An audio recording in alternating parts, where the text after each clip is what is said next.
What on earth is going on? Mom passed away from an illness, didn't she? The diagnosis was clear. Yes, she did. There's no doubt Mom was sick. Then why are the police here? My name is Catherine. I'm a 36-year-old housewife primarily focused on homemaking and childcare. I also work a part-time job 3 days a week. My husband Albert is a school teacher.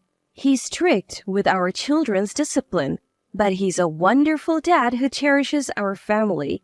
We have 2 kids, a 5-year-old daughter and a 3-year-old son. They're at ages that require a lot of attention, so every day is hectic. But I have a strong ally in this journey of parenting. My mother-in-law, she lives nearby and is always there for us.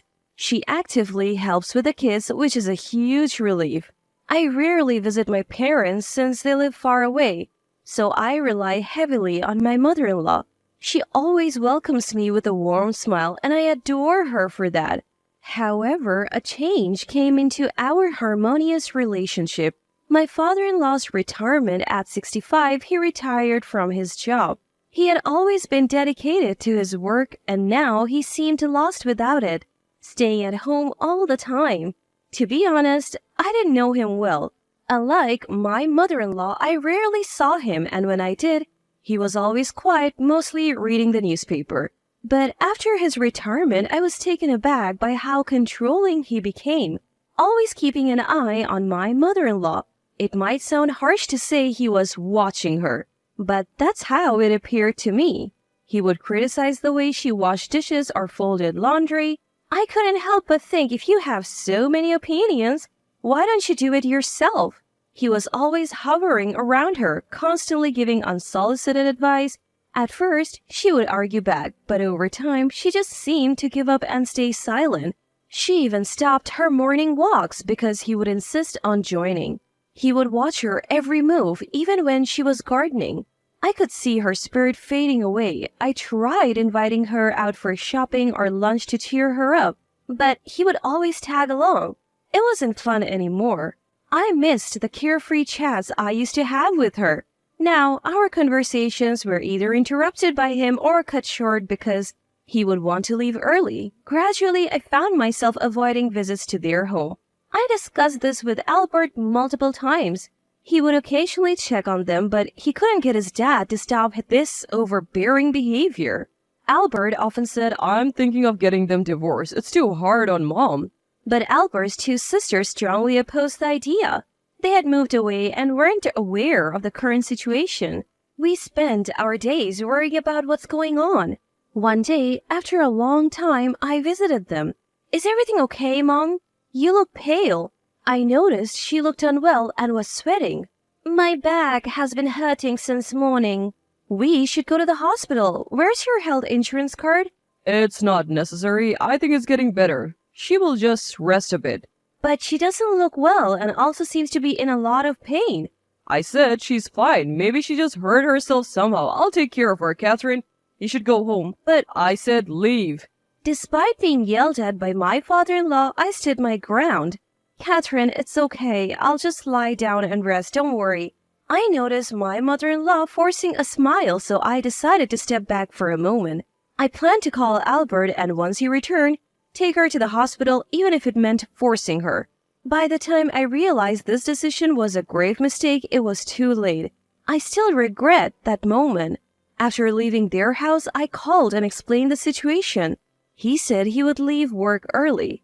I also reached out to my sister-in-law, telling her that something was off with Mom, but Dad was refusing the hospital visit. I asked her to persuade him. About an hour later, when Albert returned, we rushed to their house. Pushing past my father-in-law, we found my mother-in-law unconscious in her bedroom. Realizing it was too risky to drive her, we called an ambulance. Still, my father-in-law was shouting, "You're overreacting. This is a nuisance."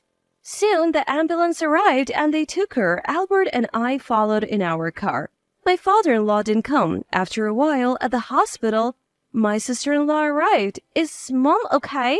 "Dad wouldn't tell me anything. Catherine, I'm so sorry." "Why is everyone making such a big deal?" Their reactions were so different that I was shocked. Seeing my mother-in-law unconscious and yet seeing how calm Charmaine was made me distrustful. Not long ago we were informed that she had passed away. The doctor said there must have been various symptoms leading up to this. When asked why we didn't bring her to the hospital sooner, I couldn't answer. I regretted not visiting them more often and not noticing the changes in her. I wished I had forced her to the hospital when I saw her earlier. Tears wouldn't stop. Both Albert and Joanna comforted me, saying it wasn't my fault, but making them comfort me especially after losing their mom made me cry even more. After that, even though we were grieving, we were swamped with tasks, preparing for the wake and funeral, contacting relatives. Maybe these tasks should have been for her natural child, but I wanted to be involved as much as possible because I loved her. With the whirlwind of tasks and deep sorrow, my memories of that time are blurry. I remember clearly only after the funeral. Albert and I, along with Charmaine's and Joanna's families, gathered at their house. Albert and I were cleaning up her room, as usual, or maybe even more so now. My father-in-law did nothing. He continued living as if nothing had happened. Sometimes he would ask for help with chores, but Albert always declined. From the living room, we could hear the children playing. Everyone was either cleaning or relaxing. As I sorted through her clothes, slowly coming back to reality, I found myself keeping more items than discarding. When I opened a drawer with small items like handkerchiefs, I noticed a false bottom. Out of curiosity, I checked and found a diary. It seemed well written. Feeling guilty, I skimmed through it and found something shocking. I quickly showed Albert, and I could see his face turning from shock to anger. What is this? Albert, I'm sorry. Based on what I believe, I need to report this right now. Ignoring Albert's plea to wait, I immediately called the police. If what was written in my mother-in-law's diary was true, she was abandoned by him. About 30 minutes later, the doorbell rang, while the unsuspecting family was resting. When I opened the door, several police officers entered and I handed one of them the diary. After skimming through it, the officer nodded and proceeded further into the house. What's going on? Hey, stop it! Both my father-in-law and Charmaine were surrounded by the officers. Joanna and her husband looked on in shock while Albert and I moved the children to another room. What happened? We would like to discuss the circumstances of your wife's passing. You're Charmaine, correct? What's this about? Mom died of an illness and we have the diagnosis. Well, it's true, Mom was definitely sick. Why are the police here then? She was sick, but if she had gone to the hospital, she wouldn't have lost her life. Joanna and her husband couldn't hide their shock at these words. Mother-in-law left a diary. She wrote about how her body hurt, but she couldn't even afford to go to the hospital. On other days, she mentioned how Charmaine wished she would just disappear. Mother-in-law had documented the daily verbal abuse from father-in-law in her diary. Not only from father-in-law, but she also wrote about how Charmaine would call her almost daily begging for money, and when she refused, Charmaine would lash out with harsh words.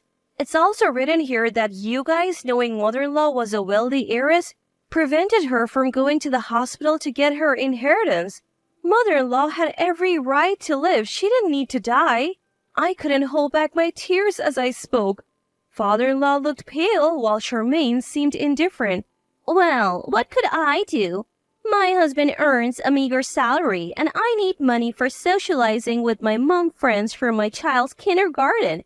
Just the other day they were flaunting their new designer bags. If I don't have the same, they will exclude me. Dad used to give me an allowance, but since he retired, he said he's broke. When I talked to Mom, she told me to stay away from such friends. If you're not on my side, it's no problem if you're gone. Charmaine's selfish reasoning made both Albert and Joanna clench their fists in anger. Albert, trying to stay calm, gently held my hand and I felt the tension leave his grip. Looking over, I saw Joanna being comforted by her husband. See, you guys have someone to protect you. My husband, with his low salary, doesn't stand up for me. I'm just unlucky. Charmaine's husband quickly looked away, clearly not wanting to defend her. Sis, I also earn a low salary. That's why Catherine works part-time to help out. She does more than her fair share, and I want to make her happier. What are you doing for your family? Charmaine bit her lip in frustration. Dad, you've always spoiled her. Why did you abandon Mom? She was cheating on me.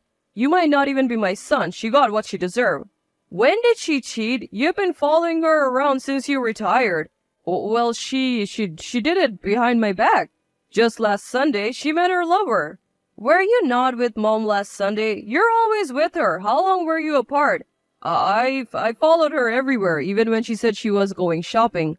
Father-in-law seemed more panicked the more he thought about it. We were never apart. I was always watching her. Then, who told you about Mom's affair? It was Charmaine. All eyes turned to Charmaine. You lied? Well, it's funny. I told Dad that Mom was cheating, and he quit his job to stalk her. I can't believe. What have I done? Father-in-law's face turned pale, and he collapsed. I've always doubted her. I've said terrible things. She told me she felt sick last week and wanted to go to the hospital, but I didn't give her money. I believe Charmaine when she said Mom was faking it to meet her boyfriend. With a weak voice, father-in-law broke down in tears. I promised to make her as happy as our son when we got married. What have I done? A police officer pulled a sobbing father-in-law to his feet. No matter how much you regret or cry, your wife won't come back. We'll continue this at the station. The police took away the still crying father-in-law and the sulking Charmaine.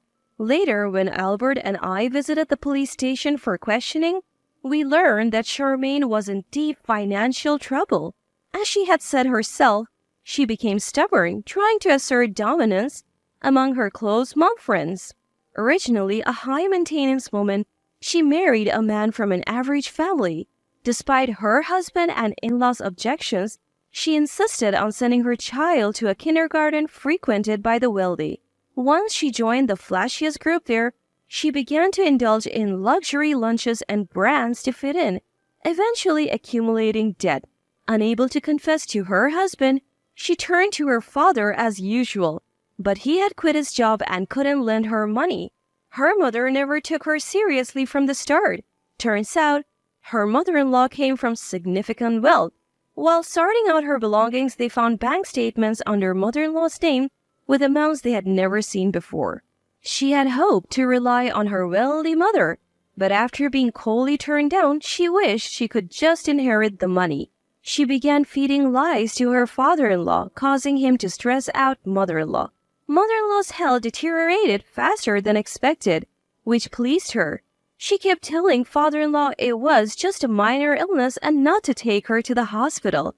Because of her selfishness, mother-in-law tragically lost her life. In mother-in-law's diary, there were messages written to Charmaine. It read, "Don't be swayed by others, understand what truly matters, and I hope you realize what's essential and live a happy life." Things she couldn't say to her face. Showing her, this didn't change Charmaine's heart. She ended up in police custody for a while. Father-in-law consumed by grief is likely to be given probation, but he will still have a criminal record. Even though they can't meet anymore, I hope he reflects on his actions. In the end, Charmaine and her husband decide to divorce, with the father getting custody of the child. She never thought it would come to this. Only when her child was taken away did Charmaine break down in tears. She probably realized the gravity of her actions only after losing what mattered most. She is said to cry every day, wanting to see her child. Albert and Joanna were devastated as their family fell apart, especially with both the father and Charmaine having criminal records. Was the diary written by mother-in-law to someday reveal the truth to someone? Or was she planning to serve father-in-law divorce papers and claim compensation? Now, no one will ever know the real story. But I feel relieved that the truth about what happened to mother-in-law is out in the open. I dearly miss mother-in-law, but the time I spent with her was genuine. So, I want to keep moving forward. If my son ever gets married and brings home a daughter-in-law, I hope to be as kind-hearted as My mother-in-law was to me.